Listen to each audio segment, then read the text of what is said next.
Assalamualaikum warahmatullahi wabarakatuh. Waalaikumsalam warahmatullahi wabarakatuh. Selamat malam semuanya. Perkenalkan, nama saya Faisal Iqbal Gesmasya dengan NPM 03-2025-479. Berdirinya saya di sini, saya akan menjelaskan tentang komunikasi sebagai proses sosial. Di sini ada definisi komunikasi, yaitu proses pertukaran makna atau informasi. Yang kedua ada definisi sosial, yaitu berkaitan dengan interaksi masyarakat dan hubungan antar individu. Lalu keduanya kalau dikaitkan menjadi komunikasi selalu terjadi dalam konteks sosial dan bertujuan memengaruhi atau membangun hubungan. Lalu yang kedua ada fungsi komunikasi menurut Harold de Lasswell. Di sini ada yang pertama penjagaan atau pengawasan sosial, surveillance of the environment, yang menjelaskan diperankan oleh para diplomat, atase, koresponden luar negeri sebagai usaha menjaga lingkungannya. Yang kedua ada menghubungkan bagian-bagian yang terpisahkan dari masyarakat untuk menanggapi lingkungannya. Menjelaskan diperankan oleh para editor, wartawan, dan juru bicara sebagai penghubung respon internal. Yang ketiga, menurunkan warisan sosial dari generasi ke generasi berikutnya. Diperankan oleh para pendidik di dalam pendidikan informal atau formal. Yang selanjutnya, komunikasi sebagai proses sosial itu bukan sekedar pesan, yaitu komunikasi bukan hanya transmisi informasi, tetapi aktivitas yang membangun makna. Terus proses interaksi tersebut melibatkan pertukaran pesan, gagasan, dan informasi yang bersifat dua arah dan dinamis antara individu atau kelompok. Lalu di sini ada perangkat masyarakat. Komunikasi adalah perangkat sosial yang memungkinkan terbentuknya masyarakat, hubungan, dan budaya. Lalu di sini ada 3 pilar komunikasi sosial. Yang pertama ada berbagai makna.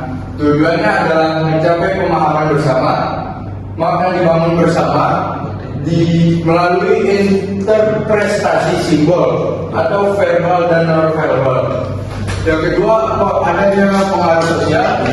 Komunikasi adalah upaya untuk mempengaruhi perilaku orang lain dan mencapai tujuan sosial seperti mendorong perubahan sosial.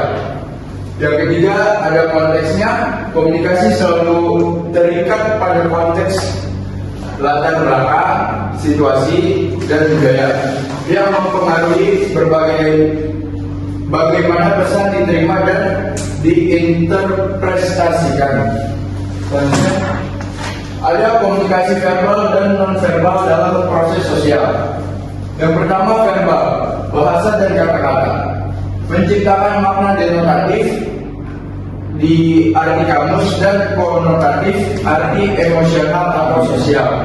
Yang kedua ada non-verbal, ekspresi wajah, bahasa tubuh, sentuhan, jarak, seringkali menguatkan atau menggantikan pesan verbal. Non-verbal lebih handal untuk mendeteksi emosi. Lalu di sini ada peran komunikasi dalam membangun struktur sosial. Yang pertama, membentuk hubungan, fondasi untuk membangun, mempertahankan, dan memperkuat hubungan interpersonal dan keharmonisan. Yang kedua, menciptakan norma. Nilai norma dan aturan sosial diciptakan, ditopang dan dipertahankan melalui interaksi yang bahasa digunakan dalam komunikasi sehari-hari. Yang ketiga ada solidaritas, berfungsi sebagai elemen yang menyatukan komponen sosial, menciptakan solidaritas sosial dan ketahanan komunitas. Lalu di sini ada berbagai bentuk komunikasi sosial. Yang pertama, komunikasi intrapribadi, komunikasi dengan diri sendiri, berpikir refleksi yang membentuk identitas sosial seseorang. Yang kedua ada komunikasi interpersonal, interaksi tatap muka dari komunikator ke komunikan. Yang kedua ada komunikasi interpersonal, yaitu interaksi tatap muka atau langsung yang menjadi dasar hubungan. Yang ketiga ada komunikasi kelompok, yaitu pertukaran pesan dalam kelompok kecil untuk mencapai suatu tujuan. Yang terakhir ada komunikasi massa atau publik, penyebaran informasi ke audiens yang luas, mempengaruhi opini publik. Selanjutnya, tantangan komunikasi dalam konteks sosial. Yang pertama ada perbedaan budaya, yaitu interpretasi simbol dan gambar yang berbeda dapat menyebabkan kesalahpahaman. Yang kedua ada teknologi, kehadiran media sosial mengubah cara berinteraksi, menciptakan isu baru, misalnya cyberbullying atau filter bubble. Yang ketiga adalah konflik. Komunikasi yang buruk adalah akar konflik, tetapi yang efektif juga adalah solusi untuk konflik.